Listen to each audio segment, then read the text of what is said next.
नमस्कार दर्शकों, जेके प्राइम में आपका स्वागत है और मैं हूं विनोद कुमार। दर्शकों, कोविड-19 का कहर लगातार बढ़ता जा रहा है और जिस तेजी से ये कोविड फैल रहा है, आप कल्पना नहीं कर सकते कि ये रफ्तार इतनी जल्दी इतनी तेज कैसे होगी। आज सबसे ज़्यादा आंकड़ा 1617 लोग पॉजिटिव पाए गए हैं, तो आप अंदाज़ा लगा सकते हैं कि किस रफ्तार से कोविड। दूसरी बड़ी बात यह है कि जम्मू जिले को पूरी तरह से अपनी गिरफ्त में कोविड लेते जा रहा है। अगर जम्मू जिले की बात करें तो आज 583 नए पॉजिटिव मामले आए हैं, जिसमें बिल्कुल नाम मात्र पॉजिटिव ट्रैवल हिस्ट्री है, बाकी सब लोकल लोग हैं जिनकी रैपिड टेस्टिंग हो रही है। रैपिड टेस्टिंग में पॉजिटिव पाए जा रहे हैं, तो आप अनुमान लगा सकते हैं कि कितनी तेज़ी से ये आंकड़ा लगातार बढ़ता जा रहा है। अगर जम्मू डिवीज़न की बात करें तो 894 टोटल पॉजिटिव मामले आए हैं। कश्मीर डिवीज़न की बात करें तो 723 मामले टोटल आए हैं। अभी तक डेथ्स को टैली जो है वो भी लगातार बढ़ती जा रही है। 831 डेथ्स हुए हैं। आज की डेथ जो है 17 हुई है। इसके अलावा एक्टिव पॉजिटिव मामले जो है 12,000 से ज़्यादा है। तो आप अंदाज़ा लगा सकते हैं कि किस रफ्तार से ये कोविड-19 अपने पैर पसार रहा है। लेकिन आज आपको बताते चले, JNK स्कूल बोर्ड जो है वो आज बंद रहा, क्योंकि कल वहाँ पॉजिटिव मामले आए थे और इस पॉजिटिव आने के कारण वहाँ पर डॉक्टरों की हिदायत के मुताबिक उसको बंद रखा गया।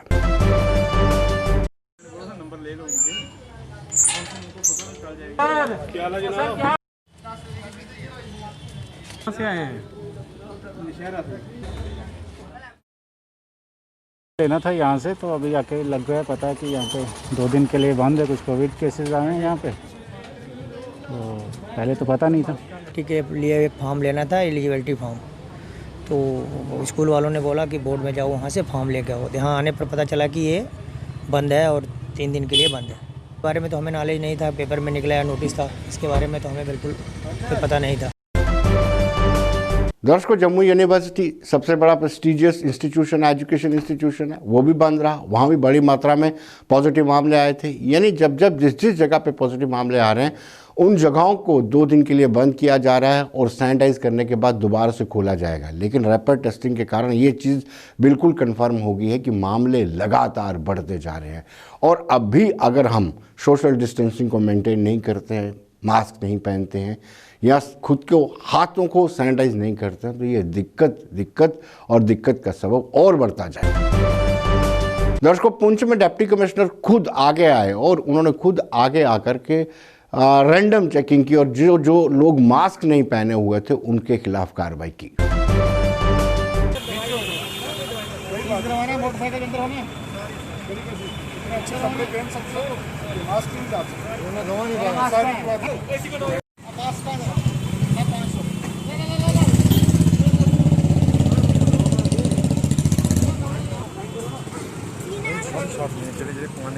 कर रहे हैं। अरे आए बंदा,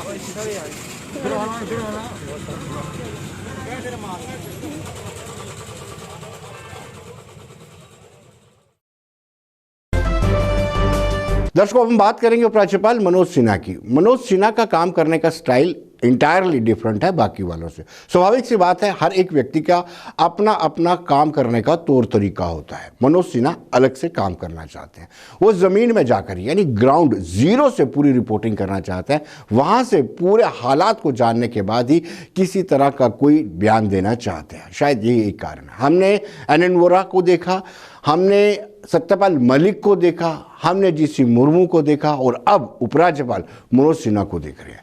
जिस तरीके से चरारे शरीफ में गए, जिस तरीके से माता वैष्णो देवी के हाजिरी लगाई, माता वैष्णो देवी के साथ उन्होंने लोकल मंदिर, रणवीरेश्वर मंदिर हो, रघुनाथ मंदिर हो, पंचवक्तर मंदिर हो, वहाँ पे हाजिरी दी। और उसके साथ साथ जिस तरीके से वो विकास कार्यों का जायज़ा लेते हैं, ये उनका अपना ही स्टाइल है।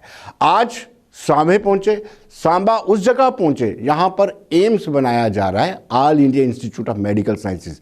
वहाँ पहुंचे और वहाँ पहुंच करके जो निर्माण अधीन एजेंसी है उसको सीधा सीधा निर्देश दिया है कि जो इसकी डेडलाइन है उससे एक दिन भी ऊपर नहीं होना चाहिए। हालांकि हम सब जानते हैं कोविड-19 के कारण काफ़ी सारी दिक्कतें आई हैं, लेबर वापस चली गई है या और बहुत सारे मामले सामने आए हैं, लेकिन आज उन्होंने कह दिया है कि 2023 सितंबर 2023 तक इसका निर्माण मुकम्मल होना चाहिए। जो डेडलाइन है उसके मुताबिक ही काम होना चाहिए।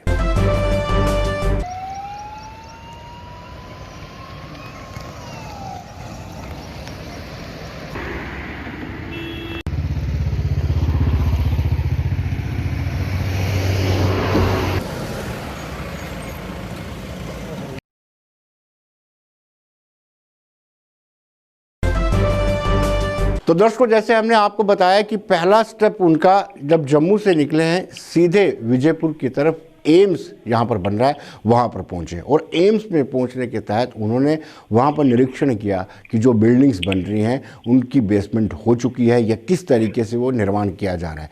निर्माण कार्य और जो संबंधित अधिकारी थे वो उनके साथ मौजूद थे। लेकिन इस वक्त फोन लाइन पर हमारे संवाददाता ऋषिकांत खजूरिया हमारे साथ जुड़ चुके हैं। ऋषि, ब्यौरा दीजिए, क्या रहा आज की विजिट का?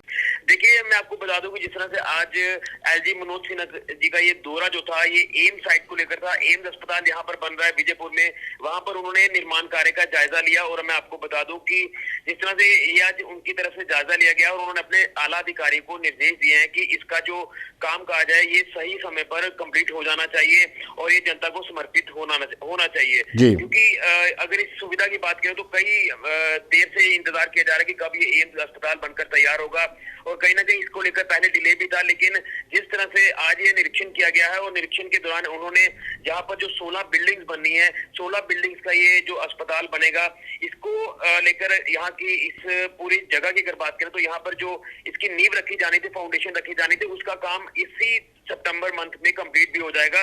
और इसको लेकर अगर बात करें तो सितंबर 2023 इसका जो सही समय जो इसका रखा हुआ है ये उसी समय पर तैयार होगा 1661 करोड़ की लागत से। और उन्होंने सीपीडब्ल्यूडी एजेंसी के अधिकारी जो है उनसे भी बात की है और उनको बोला है कि इसको सही समय पर यानी तय वक्त पर ही तैयार किया जाए। और जवाब में जो सीपीडब्ल्यूडी के जो अधिकारी उन्होंने कहा है कि इसको समय से पहले ही तैयार कर जनता को समर्पित कर दिया जाएगा। तो कहीं ना कहीं आज का ये जो दौरा था ये काफी क्रूशियल माना जा रहा था, क्योंकि लगातार आपको भी पता है कि किस तरह से पहले काम इसका डिले होता रहा, बीच में कोविड-19 का भी जो समय चला उसकी वजह से भी काम बंद रहा। लेकिन अब एक जोरों शोरों से काम यहाँ पर शुरू हो चुका है। अगर हाईवे की बात करें तो हाईवे के दोनों तरफ जो है वो एम्स की लैंड है, तो दोनों तरफ जो काम है वो तेजी से किया जा रहा है। और बड़ी इसमें अच्छी बात यह है कि जो इसकी चार दीवारी है, जो इसकी फाउंडेशन है, वो पूरा इस महीने में कंप्लीट हो जाएगा और उम्मीद है कि समय से पहले ही ये बनकर तैयार हो जाएगा और जनता को समर्पित कर दिया जाएगा। सवाल ये पैदा होता है कि लैंड एक्विजिशन में ही इतना टाइम लग गया था, क्या आपको लगता है कि वाकई में 2023 सितंबर में ये कंप्लीट हो पाएगा? जी देखिए, मैं आपको बता दूं कि पहले जब इसका पूरा ये रखा गया था, जब एलजी मुर्मू साहब भी पहले जो एलजी थे वो भी यहाँ पर आए थे, तो वहाँ उन्होंने भी इसका जायजा लिया। तो हर बार जो सीपीडब्ल्यूडी एजेंसी जो इस पर काम कर रही है उनका साफ तौर पर कहना है कि इसका जो सही समय रखा गया है 2023 से पहले ही बनकर ये तैयार हो जाएगा।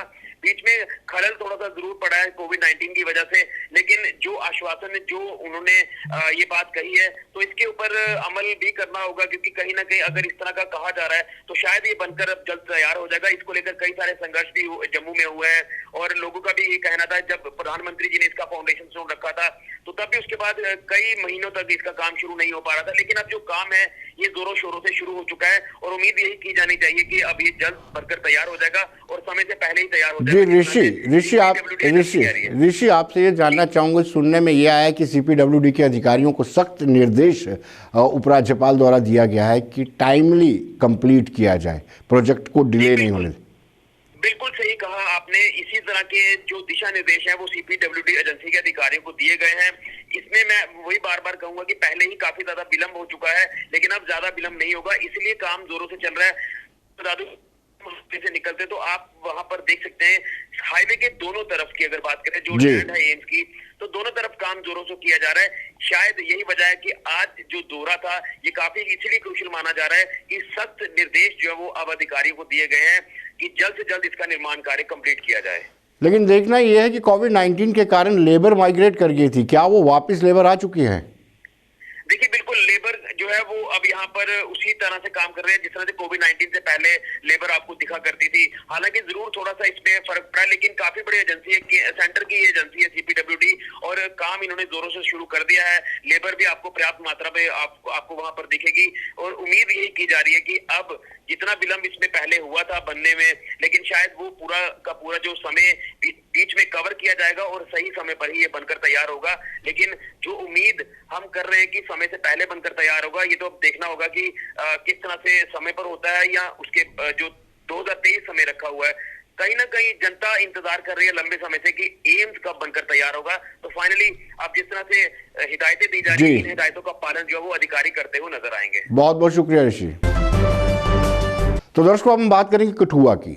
उपराज्यपाल सांबा डिस्ट्रिक्ट से फिर कठुआ जिले में गए, वहां पर उन्होंने जिले के अधिकारियों से विस्तार से बातचीत की। कुछ शिष्टमंडल भी उनसे मिले, और शिष्टमंडल ने जब उनसे मुलाकात की तो उन्होंने बताया कि बैक टू विलेज 3 तो हम शुरू करने जा रहे हैं, लेकिन बैक टू विलेज 1 और 2 के परिणाम बेहतर नहीं आए हैं, लोगों में इंप्रेशन अच्छा नहीं गया है। तो कहीं ना कहीं उपराज्यपाल को इस चीज़ का एहसास हुआ, और शायद यही एक कारण था कि उपराज्यपाल ने अधिकारियों को निर्देश दिए कि जिस जिस पंचायत में काम नहीं हुए हैं, 2-2 काम बैक टू विलेज 3 से पहले मुकम्मल होने चाहिए। तो दर्शकों, जैसे मैंने आपको बताया कि उपराज्यपाल ने आज सांबा के बाद कठुआ का दौरा किया। कठुआ में जितनी भी परियोजनाएं चल रही थी उनकी समीक्षा की। समीक्षा में वो इस चीज़ का खास ध्यान रखते हैं कि ये प्रोजेक्ट कब शुरू हुआ, डेट ऑफ कंप्लीशन क्या थी, और अभी तक कितना मुकम्मल हो पाया। लेकिन उन्होंने शिष्टमंडलों से भी मुलाकात की। नरेश शर्मा जो भारतीय जनता पार्टी के सीनियर नेता हैं, उन्होंने भी मुलाकात की, और वो हमारे साथ इस वक्त फोन लाइन पर जुड़े हुए हैं। नरेश जी, कैसी रही मुलाकात आपकी? बहुत बढ़िया मुलाकात रही जी।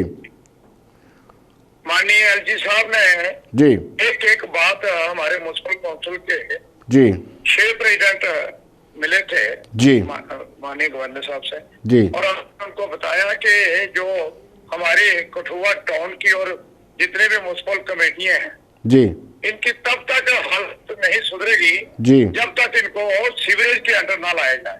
जी, क्योंकि लैंड ट्रेन के काम रोज आते हैं, रोज बनते हैं। एक बार सीवरेज चंडीगढ़ जैसा, जम्मू जैसा, दिल्ली जैसा जी, वो सीवरेज हमारा बन जाए जी, तो जिसकी मैंने DPR भी 275 करोड़ रुपए की कठुआ टाउन की, जी, और जिसकी लैंड चंडगढ़ के अंदर जी, 55 कनाल को हमें अलाट भी हो गई है कठुआ जी, सीवरेज के लिए। तो वो उन्होंने उनको DPR बताई, उन्होंने हमें पूरा आश्वासन दिया कि काम होगा। जी, और उनके साथ साथ हमने और बहुत सी बातें की, लखनपुर वाले ने, बराबर वालों ने, और हमने कहा कि लैंड ट्रेन के लिए या जो हमारे न्यू डेवलप एरिया है, जी, पहले वार्ड हमारे होते थे, उसके बाद हमारे वार्ड 17 हो गए, जी, उसके बाद हमारे वार्ड 21 हो गए, जी, एक्सपेंशन तो हो जैसे जैसे हमारा एरिया बढ़ता गया हमारे सफाई कर्मचारी कम होते गए, राइट, जो रिटायर हो गए और कुछ कईयों की डेथें हो गई, लेकिन हमारे सफाई या वो कम हो गया। इसलिए वो 150 के करीब हमने लिखत में दिया, 150 के करीब हमारे कर्मचारी होने चाहिए। हमारा स्टाफ कम है, वो भी पूरा होना चाहिए। फूड इंस्पेक्टर एक जमाने में हमारे पास होते थे जी, वो फूड इंस्पेक्टर आजकल वो चल गए फूड सेफ्टी में, सेपरेट दायरा बन गया है। ताकि म्युनिसिपल काउंसिल को पहले हम सुबह निकलते थे, चेक करते थे, पहले तो दूध चेक करते थे, फिर मिठाइयाँ जो भी घटिया किस्म की चीजें बिकती थी वो हमारे म्युनिसिपल काउंसिल वाले चेक करते थे। लेकिन देश ने तरक्की की, ये तो हमारी तरक्की हो गई, हमारी पावरें कोई और चले गए। उसके बाद मैंने एक फोटो बताया माननीय LG साहब को, जो पोल्यूशन फोटो था जिसमें प्लास्टिक के लिफाफे को ढेर लगे हुए थे। फोटो भी फेसबुक पे को देखा था, वो जम्मू का था जी, लेकिन मैंने उसको स्क्रीन शॉट लेके मैंने माननीय गवर्नर साहब को बताया कि ये आप देखिए, हमारे माननीय प्रधानमंत्री नरेंद्र मोदी जी ने इंडिया गेट लाल किले से अनाउंसमेंट की थी, वन टाइम जो प्लास्टिक है जी, उसको हम बैन करेंगे, बैन किया जी। लेकिन उसके बावजूद जो पोल्यूशन कंट्रोल वाले हैं, पहले काउंसिल के पास पावरें होती थी, वो भी हमसे छीने गई, और पोल्यूशन डिपार्टमेंट के पास चलेंगे। जी। वो पावरे पोल्यूशन डिपार्टमेंट वाले कुछ नहीं करते। आज चाहे शहर हो, चाहे गांव हो, चाहे जीएमसी हो, 80% जो गंदगी है वो इन लिफाफों की वजह से। जब सरकार ने बैन की है तो तब ये डिपार्टमेंट किसी ने काम करना चाहिए। 20 दिन पहले डिप्टी कमिश्नर साहब के पास में गए थे जी। उनके सामने मैंने बात की। इन्होंने पोल्यूशन वालों को फोन किया भी म्युनिसिपल काउंसिल के साथ मिलके ये जो प्लास्टिक जो बिकती है इसको पकड़िए आप। लेकिन वहां 20 दिन हो गए, आज तक ये डिप्टी कमिश्नर की भी परवाह नहीं करते हैं ये डिपार्टमेंट। तो ये जो ब्यूरोक्रेसी है जी, पिछले कई सालों से, जहाँ 20-20 साल, 25-25 साल, 30-30 साल के यहाँ ब्यूरोक्रेसी जहाँ बैठे हैं। लेकिन नरेश जी सवाल ये उठता है कि क्या वाकई ही एलजी आपको सीरियस ले रहे थे, आपको गंभीरता से सुन रहे थे कि कहीं ये तो नहीं नोटा नाटी करने के बाद जैसे पहले सब कुछ होता रहा वैसे ही होगा? नहीं, हमें पूरी उम्मीद है।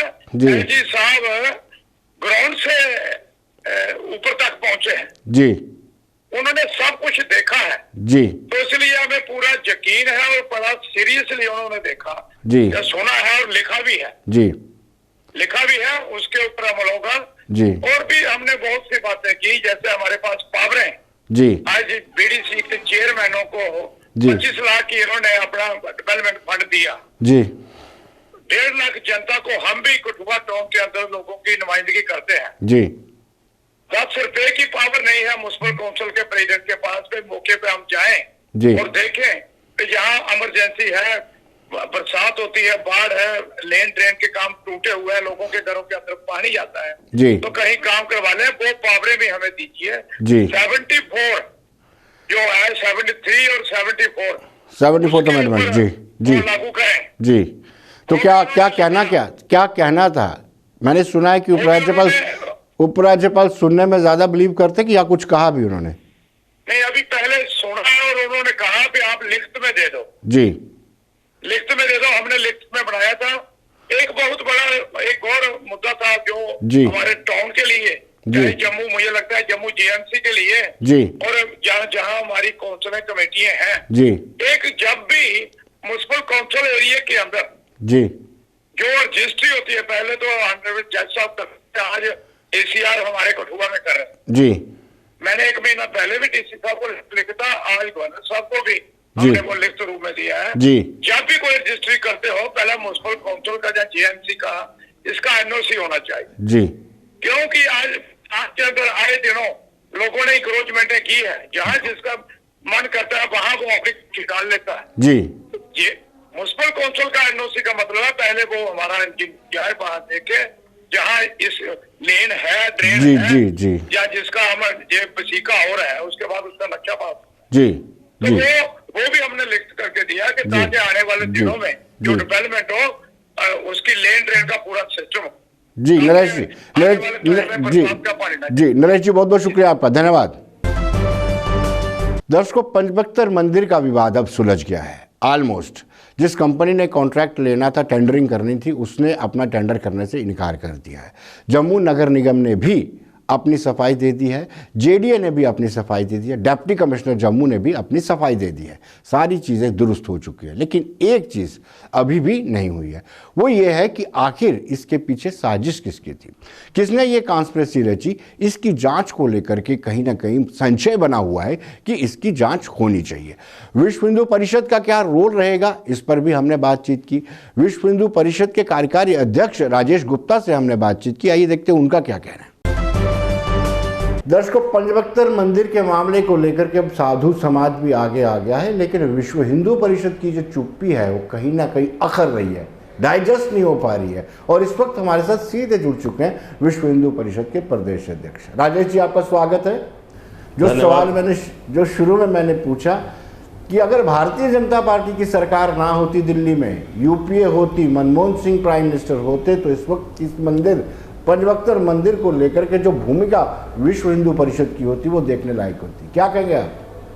विनोद जी, मुझे ऐसे लगता है कि आपने इस पंचबख्तर मंदिर के सब्जेक्ट को लेकर के विश्व हिंदू परिषद के रोल को समाज तक ले जाने में कोई भेदभाव किया है जी। विश्व हिंदू परिषद पहले दिन से सबसे पहले इस विषय को लेकर के समाज में गई विश्व हिंदू परिषद ने सबसे पहले जम्मू म्युनिसिपल कॉरपोरेशन को चिट्ठी लिखी, विश्व हिंदू परिषद ने सबसे पहले जेडीए को फॉर्मल तौर पर कांटेक्ट किया और केवल मात्र विश्व हिंदू परिषद ही है जिसने national highway and infrastructure development corporation के सीएमडी को चिट्ठी लिखी है कि आप तथ्यों को स्पष्ट करने के लिए जवाब दें।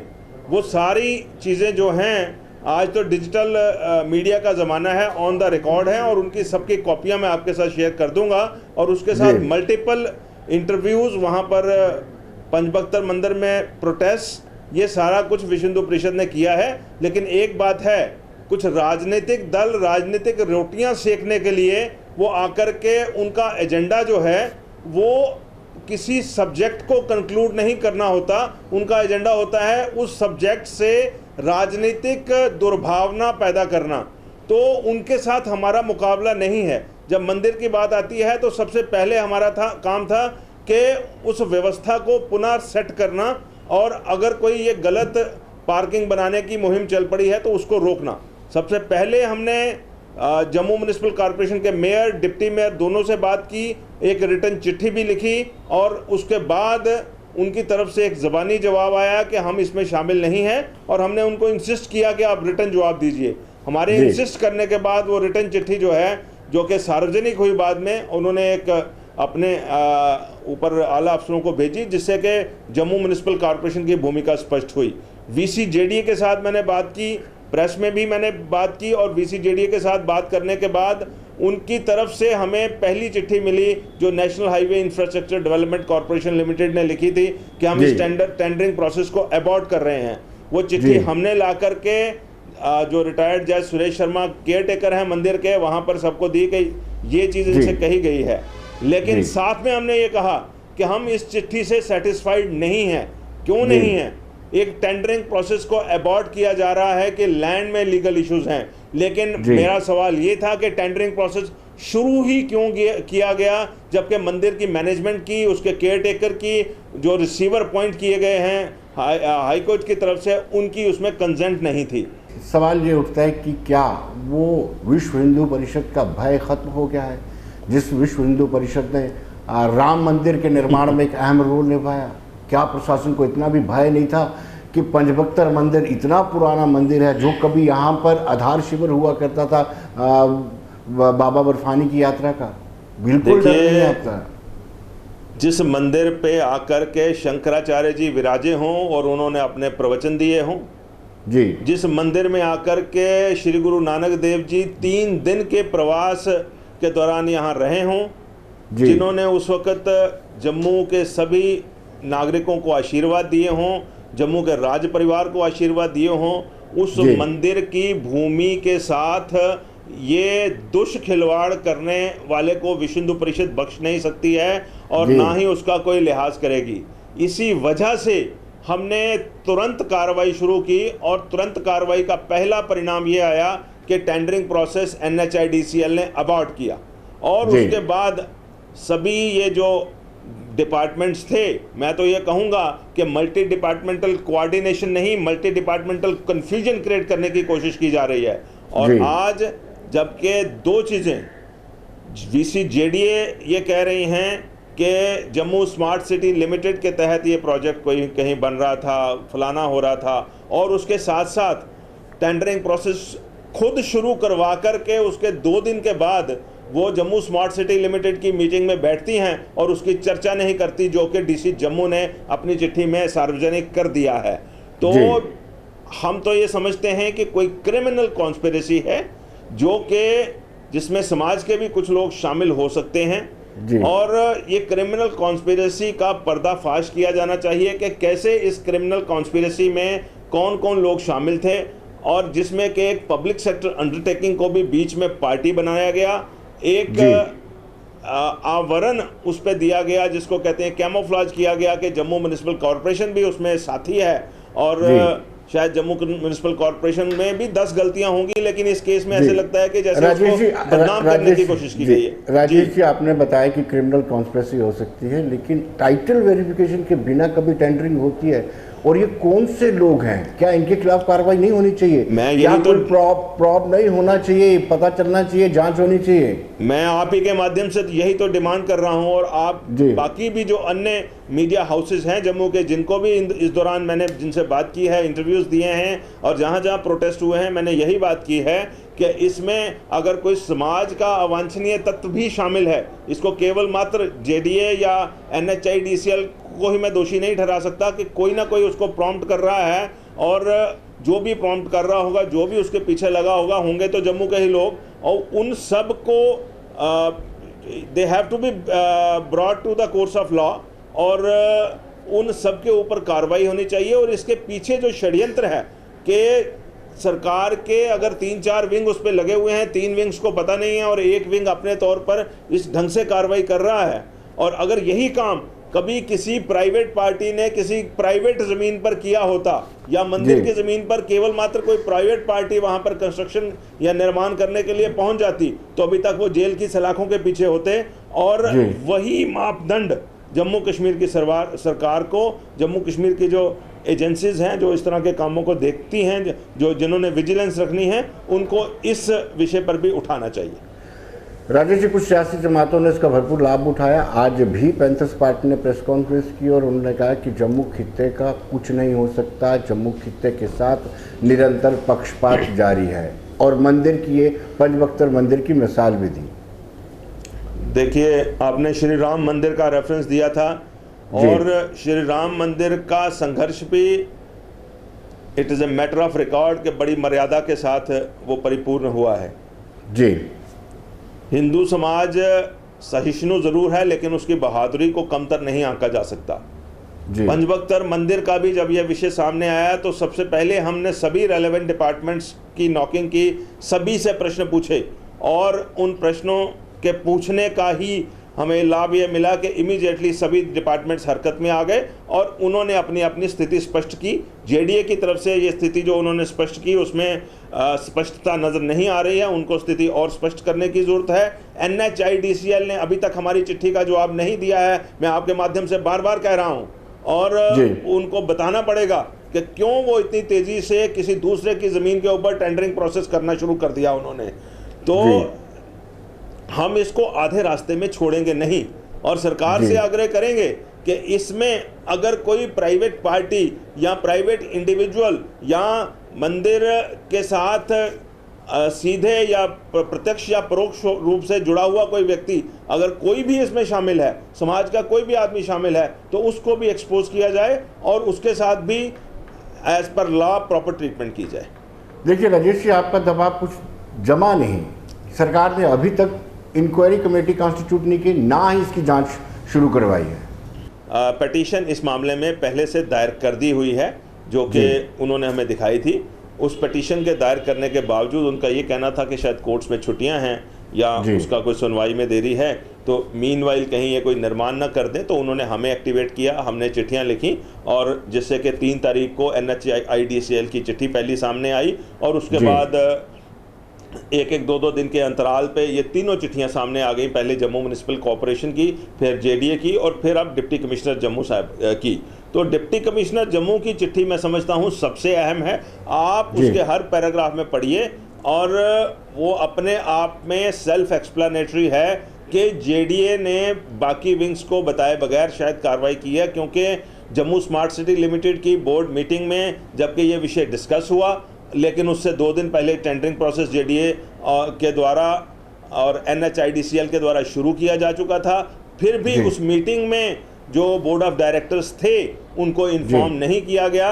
ये अपने आप में किसी क्रिमिनलिटी का, किसी न किसी साजिश का सूचक है, और इस करके इंक्वायरी तो इस पर होनी ही चाहिए। अगर मंदिर की जो केयर टेकर्स हैं वो इस इंक्वायरी के लिए आग्रह नहीं करेंगे सरकार को, तो हम विश्व हिंदू परिषद की तरफ से करेंगे। ये तो इंक्वायरी तो होनी ही चाहिए, क्यों नहीं होनी चाहिए। जी राजेश जी, बहुत बहुत शुक्रिया आपका, धन्यवाद। धन्यवाद। तो दर्शकों, बने रहिए देश दुनिया की खबरों के लिए, और मुझे दीजिए इजाजत। नमस्कार।